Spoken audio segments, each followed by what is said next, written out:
Secundaria, tercer grado. Historia. Panorama del periodo 1.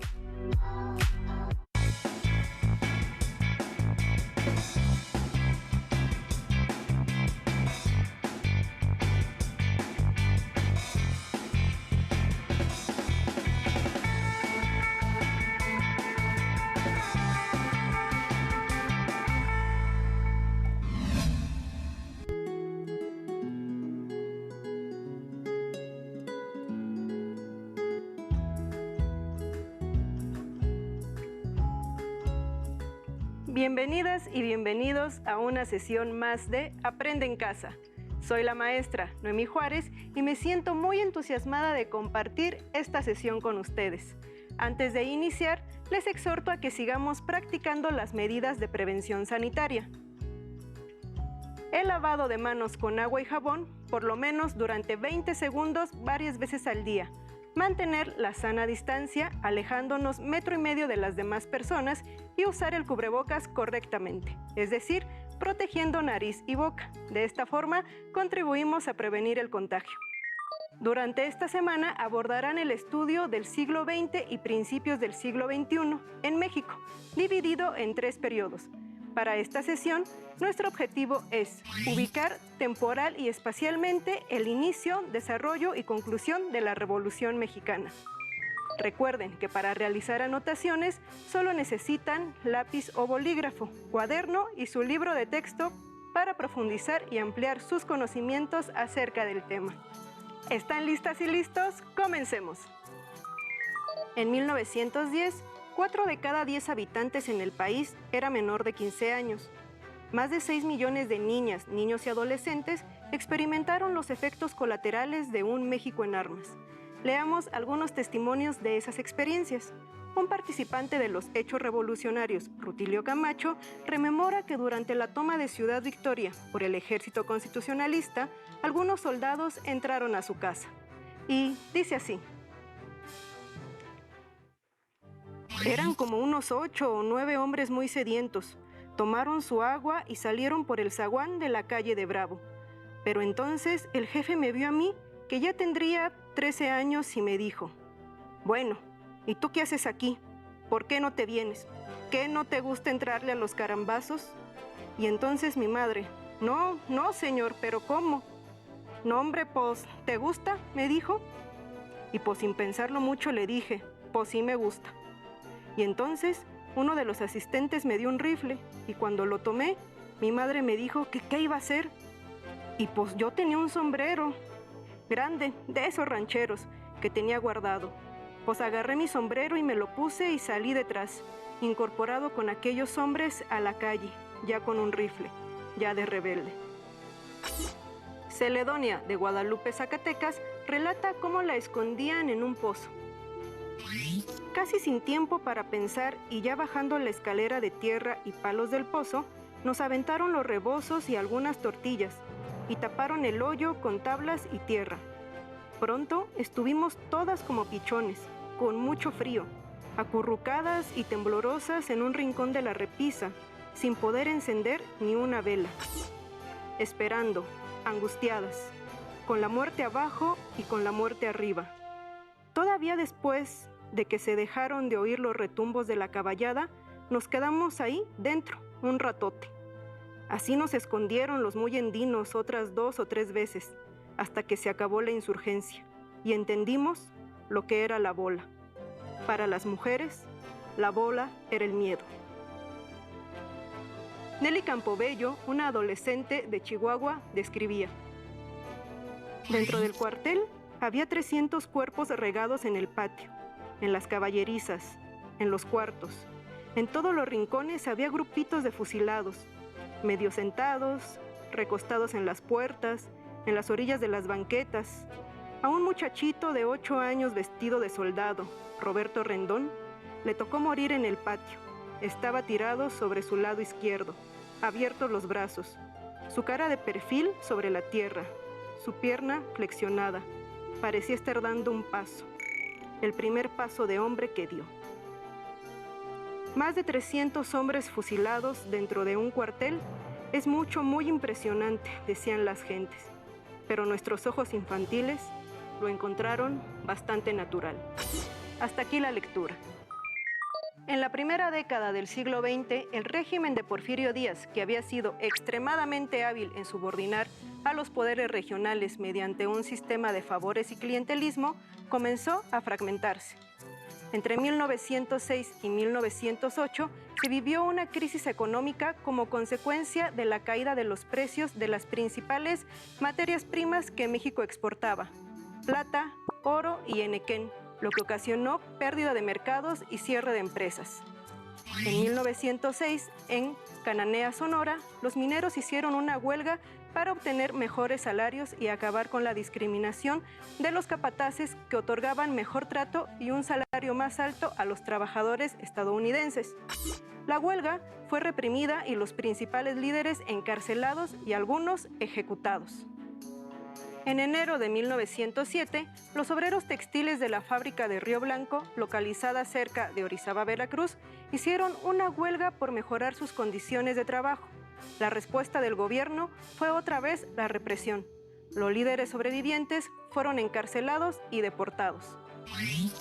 En esas condiciones de descontento popular creciente, se conformó el Partido Liberal Mexicano, encabezado por los hermanos Ricardo y Enrique Flores Magón, quienes se exiliaron en Estados Unidos de América, perseguidos por el régimen de Díaz, al denunciar las injusticias de la dictadura a través de sus periódicos Regeneración y El Hijo del Aguizote. Destacaron también Sara Estera Ramírez, Elisa Cuña Rossetti y Juana Belén Gutiérrez. La ideología de este grupo tuvo una enorme influencia en varios grupos inconformes con la dictadura, a través de la redacción del plan político más radical del porfiriato, el programa del Partido Liberal Mexicano.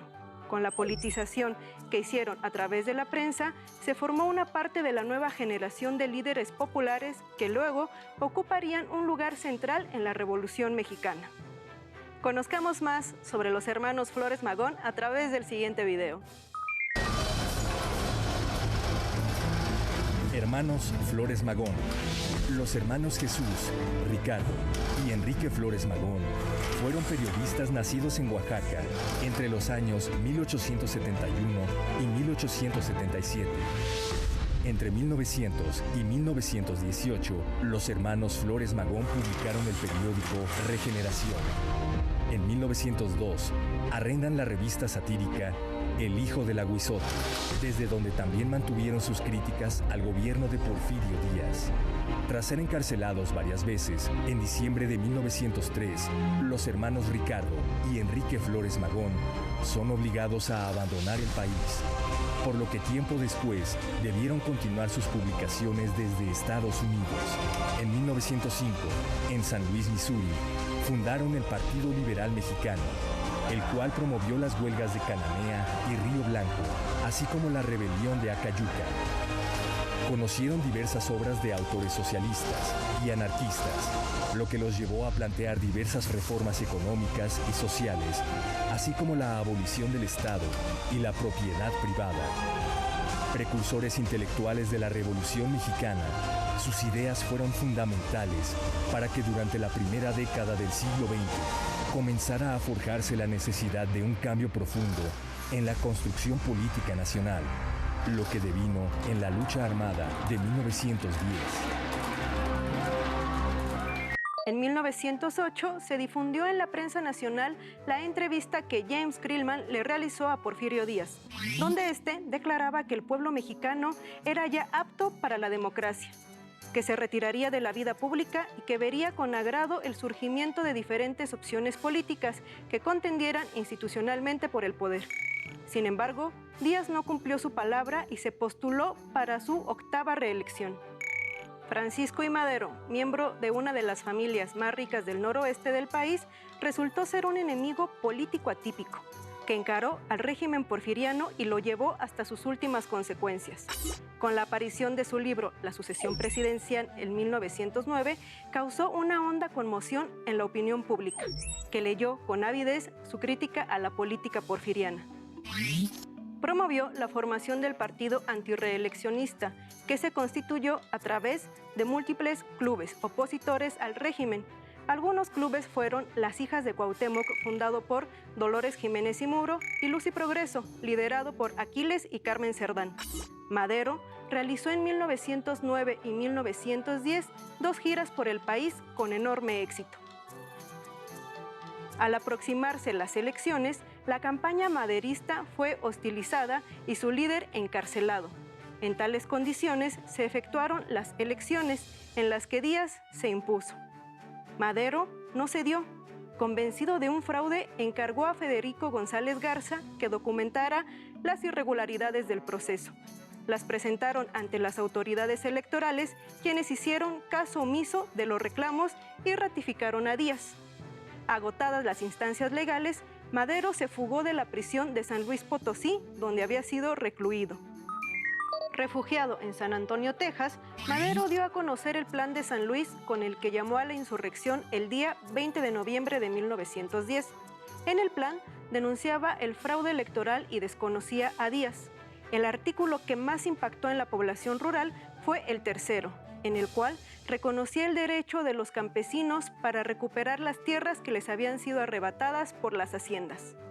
El levantamiento maderista, a diferencia de la insurrección de clases medias urbanas que había planeado, fue una verdadera revolución social llevada a cabo por los sectores populares que rebasó la capacidad de respuesta de Díaz y del Ejército Federal.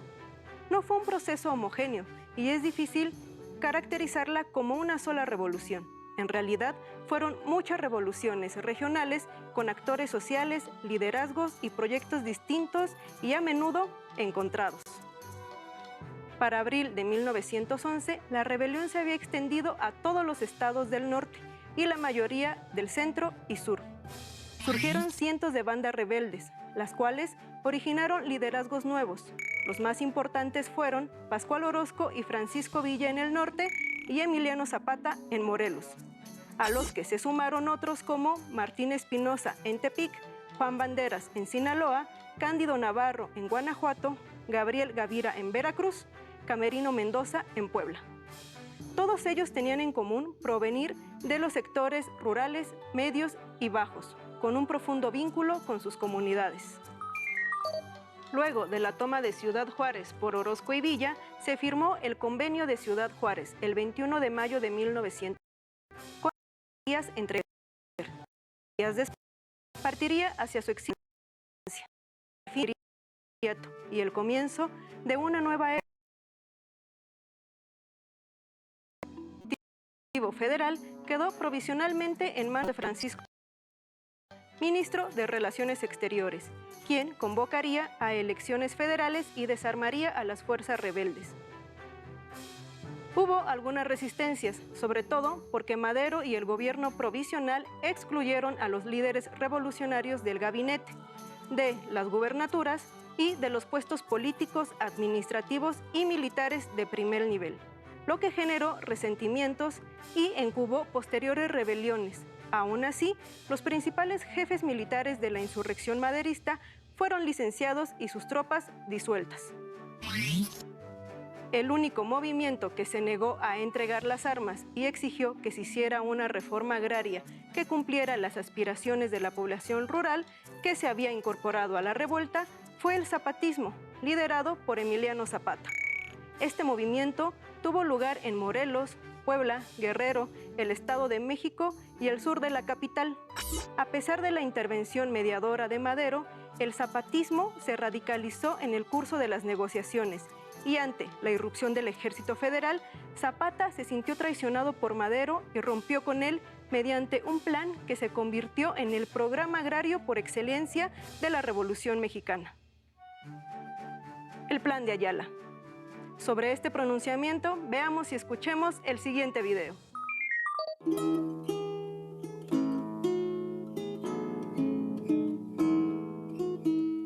El Plan de Ayala es la proclama de la postura de Zapata y su movimiento en respuesta al Plan de San Luis, en el que Francisco y Madero había prometido darle tierras a los campesinos. Declaramos al susodicho Francisco y Madero inepto para realizar las promesas de la revolución de que fue autor, por haber traicionado los principios con los cuales burló la voluntad del pueblo y pudo escalar al poder, incapaz para gobernar por no tener ningún respeto a la ley y a la justicia de los pueblos, y traidor a la patria por estar a sangre y fuego, humillando a los mexicanos que desean libertades. Los zapatistas desconocen entonces el Plan de San Luis y en su lugar se dictó el Plan de Ayala. Ya los testimonios de su mayor de caballería Félix Vázquez Jiménez y el teniente de caballería Macedonio García Ocampo contaron. Y ya luego que terminó el Plan de Ayala y el juramento, nos dijo a nosotros el general Zapata: váyanse pa' sus pueblos, váyanse y por allá van a hacer la revolución con el compadre, con el amigo, con el que sea, pero quiero que cada levante movimiento por allá. La tierra es de quien la trabaja. Esa fue la bandera zapatista. Reforma, libertad, justicia y ley. Ese fue el lema de lucha. Lo que estamos peleando, decía Zapata, son las tierras, los montes y las aguas que son de todos, no de unos cuantos.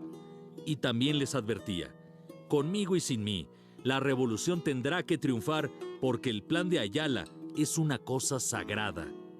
Por estos ideales, entre otras cosas, Zapata se convirtió en sinónimo de justicia posible para los campesinos y, a la postre, el emblema de la lucha revolucionaria.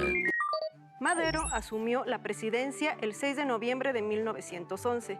Su gobierno se caracterizó por la apertura política, por un respeto a las libertades constitucionales, por la convicción democrática, pero también por una gran indefinición ante los principales problemas que llevó a su administración a no resolver de raíz los asuntos prioritarios para sus aliados revolucionarios, con propuestas tibias que no dejaban satisfechos a ninguno de los actores involucrados. Un sector del ejército, parte de la jerarquía eclesiástica y el embajador norteamericano de México, Henry Lane Wilson, apoyaron a los exportistas Bernardo Reyes y Félix Díaz para sublevarse. El 9 de febrero de 1913, el general Manuel Mondragón liberó a Reyes, quien encabezó la columna que se dirigió a tomar Palacio Nacional. Félix Díaz, sobrino de Porfirio, con una escasa fuerza se atrincheró en la Ciudadela en el centro de la Ciudad de México. Madero nombró a Victoriano Huerta jefe de la campaña contra los sediciosos, confiando en su capacidad y lealtad. Huerta vio que era su oportunidad y entró en trato con los sublevados. Simuló una campaña que desgastó a las fuerzas maderistas. Por iniciativa del embajador norteamericano, Félix Díaz y Huerta sellaron un pacto por el que este último se comprometía a dar un golpe de Estado. Se consumó así el derrocamiento de Madero, quien fue obligado a renunciar junto con el vicepresidente José María Pino Suárez. Ambos fueron asesinados. Ante el gobierno usurpador de Huerta, la revolución adquirió una nueva causa. Entre los movimientos opositores al huertismo se ubica el liderado por Venustiano Carranza, gobernador de Coahuila, quien se negó a reconocerlo y organizó la lucha para derrocarlo a través del Plan de Guadalupe del 26 de marzo de 1913, en el cual llamaba a restablecer el orden constitucional. Desde entonces, su movimiento fue conocido como constitucionalista. El constitucionalismo pronto se hizo fuerte en los estados del norte, principalmente Sonora. Otra región clave fue Chihuahua, donde los líderes que organizaron la lucha contra Huerta, con Francisco Villa a la cabeza, pudieron construir el ejército popular más poderoso en la historia de nuestro país, la División del Norte. El zapatismo consolidó su influencia en la región centro-sur y se extendió hacia Michoacán, Tlaxcala y Oaxaca, afianzando su papel como el movimiento revolucionario que tenía el programa más claro y radical de reforma agraria. Durante los meses que duró la lucha contra Huerta, se constituyeron 3 ejércitos: el carrancista, el villista y el zapatista. Cada uno controlaba militar, política y administrativamente importantes regiones, en las que habían nombrado nuevas autoridades, habían intervenido las haciendas y propiedades de las clases adineradas, los jefes militares gobernaban mediante decretos y disposiciones especiales y tenían su propia moneda. Una vez derrotado el huertismo, lucharon entre sí por imponer su hegemonía y establecer un nuevo Estado nacional de acuerdo con sus respectivos proyectos. La Convención de Aguascalientes fue la primera asamblea revolucionaria del siglo XX.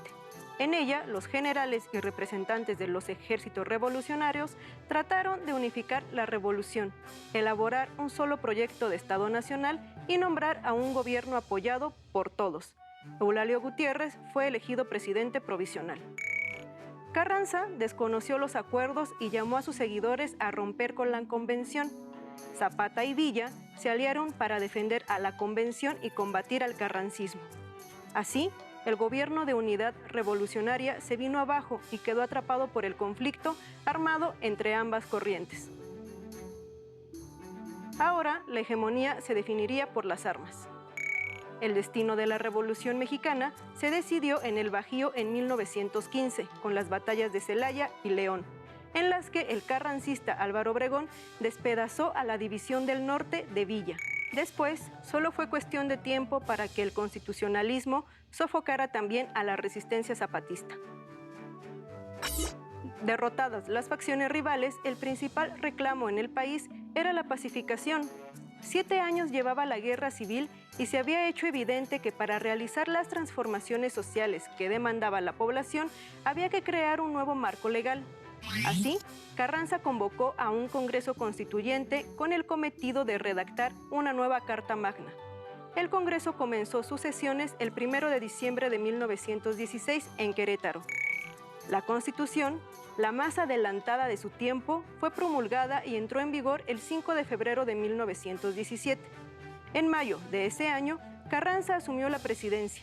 Los problemas a los que se enfrentaba eran pacificar al país, subordinar a los caudillos rebeldes, reducir el poder del ejército que se había construido durante la lucha armada, evitar la división entre la facción ganadora y reconstruir la deteriorada economía del país. Aunque Villa y Zapata seguían en pie de guerra, pudo reducirlos a zonas cada vez más aisladas. En abril de 1919, Pablo González, encargado de la campaña contra Zapata, logró asesinar al caudillo agrarista montando una traición. De igual modo, fue ejecutado Felipe Ángeles, quien, tras un breve exilio en Estados Unidos de América, había regresado para combatir bajo las órdenes de Villa. Carranza, en su intento de que su sucesor en la presidencia fuera un civil y no un militar, apoyó a Ignacio Bonillas, lo que provocó que Álvaro Obregón, el general con mayor prestigio y quien sentía tener derecho a la presidencia, se rebelara en 1920 con el Plan de Agua Prieta, apoyado por los sonorenses Plutarco Elías Calles y Adolfo de la Huerta.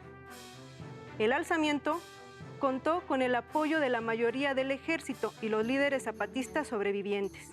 Carranza intentó huir con sus seguidores a Veracruz, pero fue alcanzado y asesinado en Tlaxcalaltongo, Puebla, el 21 de mayo de 1920. Comenzaba así el periodo de la dinastía sonorense. Durante esta década, además de la guerra civil, una pandemia azotó el país, la gripe española, causando aproximadamente 300,000 muertes entre 1918 y 1919. Además, en 1916 se llevaron a cabo los congresos feministas en Mérida, Yucatán, e iniciaría una lucha femenina que se prolongaría 4 décadas más, el reconocimiento a la ciudadanía y el derecho al voto, que les fue negado en la recién redactada Constitución, pese a que su papel fue fundamental durante la Revolución Mexicana en cada una de las facciones. Para conocer más sobre estas mujeres, les invito a ver y escuchar el siguiente video. Hablar de la Revolución Mexicana también es hablar de mujeres que fueron parte fundamental para el triunfo de muchas batallas de la gesta revolucionaria. Muchas mujeres, como Amelia Robles Ávila, formaron parte del ejército revolucionario, encabezando puestos importantes en el zapatismo. Se hizo pasar por hombre para ser admitida dentro del grupo de revolucionarios. Conocida como el Capitán Amelio, durante sus años de campaña ascendió hasta coronel de caballería. Carmen Cerdán, junto con sus hermanos Natalia, Aquiles y Máximo, se levantaron contra el gobierno de Porfirio Díaz para secundar el llamado de Madero. Ella repartía propaganda antirreeleccionista y escribía bajo el seudónimo de Marcos Cerrato. Cuando se terminó el periodo de Victoriano Huerta, trabajó como enfermera. Dolores Jiménez y Muro se distinguió como periodista y escritora. Colaboró en varios periódicos como El Diario del Hogar, donde criticaba al régimen porfirista. Posteriormente, se unió a las fuerzas de Emiliano Zapata, redactando una parte del Plan de Ayala. Muchas mujeres se hicieron famosas por dirigir grupos revolucionarios. Es el caso de Rosa Padilla Camacho, que inició como soldado del Ejército Libertador del Sur, combatiendo contra fuerzas huertistas. Fue reconocida con el grado de capitana primera. Adela Velarde Pérez se incorporó a la lucha revolucionaria como enfermera de la Cruz Blanca con tan solo 13 años. Es honrando su valentía y buen corazón que a las mujeres que durante la revolución atendían a heridos, cargaban armas, se encargaban de los alimentos y en algunos casos luchaban cuando el momento lo requería, se les denominó Adelitas.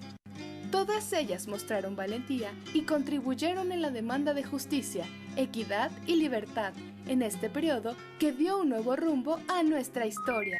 Antes de despedirnos, les tengo un reto que trabajarán durante toda la semana. Elaboren una línea del tiempo. Esta debe tener 2 características.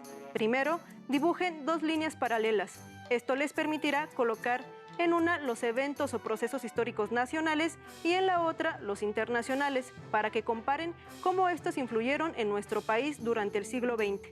Y después divídanla por décadas, que abarque desde 1900 hasta 2020. Por hoy, completen las primeras 2 décadas, es decir, de 1900 a 1920. No olviden que pueden apoyarse en su libro de texto de Historia de México de 3er grado.